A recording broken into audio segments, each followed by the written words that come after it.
কখনো যেন এই শক্তি অর্থাৎ জামায়াত যেন মূলধারায় আসতে না পারে, আমরা সেই কাজটা করতে পেরেছি।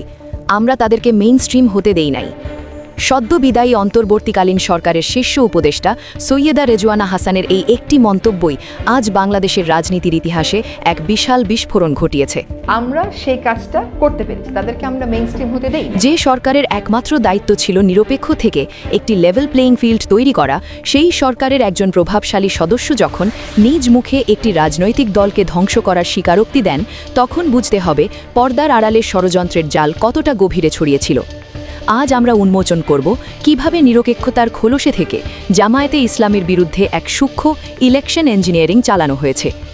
একটি অন্তর্বর্তীকালীন সরকারের কাজ হল খেলার মাঠের রেফারির মতো ভূমিকা পালন করা।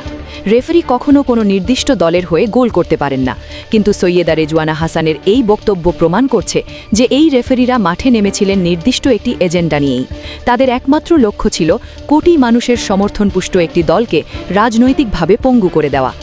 আধুনিক রাজনীতিতে ইলেকশন ইঞ্জিনিয়ারিং মানে শুধু ব্যালট বাক্স ছিনতাই নয়, এটি হলো রাষ্ট্রযন্ত্র, প্রশাসন এবং মিডিয়াকে ব্যবহার করে একটি দলকে জনগণের সামনে ভিলেন হিসেবে দাঁড় করানো।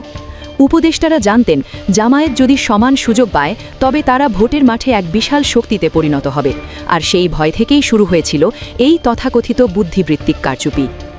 জামায়াতকে নারী বিদ্বেষী হিসেবে প্রমাণ করার জন্য যে জঘন্য নাটক সাজানো হয়েছিল তার পর্দা এখন ফাঁস হতে শুরু করেছে। আপনারা হয়তো লক্ষ্য করেছেন অন্তর্বর্তী সরকারের আমলে জামায়াতের অফিসিয়াল এক্স বা টুইটার অ্যাকাউন্ট হ্যাক করা হয়েছিল।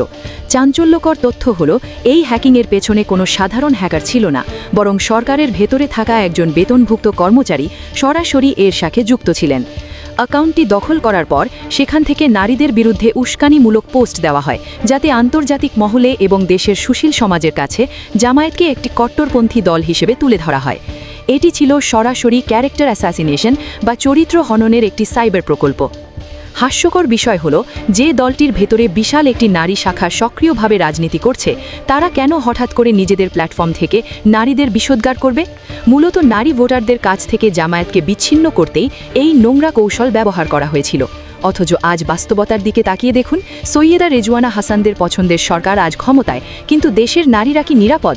নতুন সরকার আসার পর থেকে নারীদের প্রতি নিষ্ঠুরতা আর শিশু নির্যাতনের হার জ্যামিতিক হারে বাড়ছে। প্রতিদিন খবরের কাগজে নারীদের লাঞ্ছিত হওয়ার খবর ছাপা হচ্ছে, অথচ সেই সময়কার উচ্চকণ্ঠ উপদেষ্টারা আজ রহস্যজনকভাবে চুপ। তাদের আসল উদ্দেশ্য কি তবে নারীর অধিকার ছিল, নাকি কেবল একটি রাজনৈতিক দলকে ক্ষমতা থেকে দূরে রাখা? 2024 সালের জুলাই-অগস্ট মাসে এদেশের ছাত্র জনতা কেন জীবন দিয়েছিল? তারা কি চেয়েছিল যে নিরপেক্ষতার নাম করে উপদেষ্টারা একটি নির্দিষ্ট দলের বিরুদ্ধে ষড়যন্ত্র করবে? সাধারণ মানুষ চেয়েছিল একটি বৈষম্যহীন গণতান্ত্রিক ব্যবস্থা, যেখানে প্রতিটি দল তার যোগ্যতা অনুযায়ী জনগণের রায় পাবে। কিন্তু উপদেষ্টাদের এই দাম্ভিকতা যে আমরা কাউকে মেইনস্ট্রিম হতে দেই নাই, তা আসলে জনগণের রায়ের উপর এক চরম চপেটাঘাত।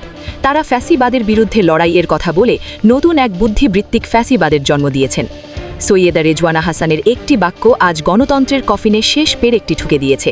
একটা গণতান্ত্রিক রাষ্ট্রে কে মূলধারায় থাকবে আর কে থাকবে না তার সিদ্ধান্ত নেবে কেবল এদেশের সাধারণ জনগণ। কোনো উপদেষ্টা বা সরকারি আমলার এই অধিকার নেই যে তারা নিজেদের এজেন্ডা বাস্তবায়নের জন্য কোটি মানুষের আকাঙ্ক্ষাকে পদদলিত করবেন। সত্য আজ দিনের আলোর মতো পরিষ্কার।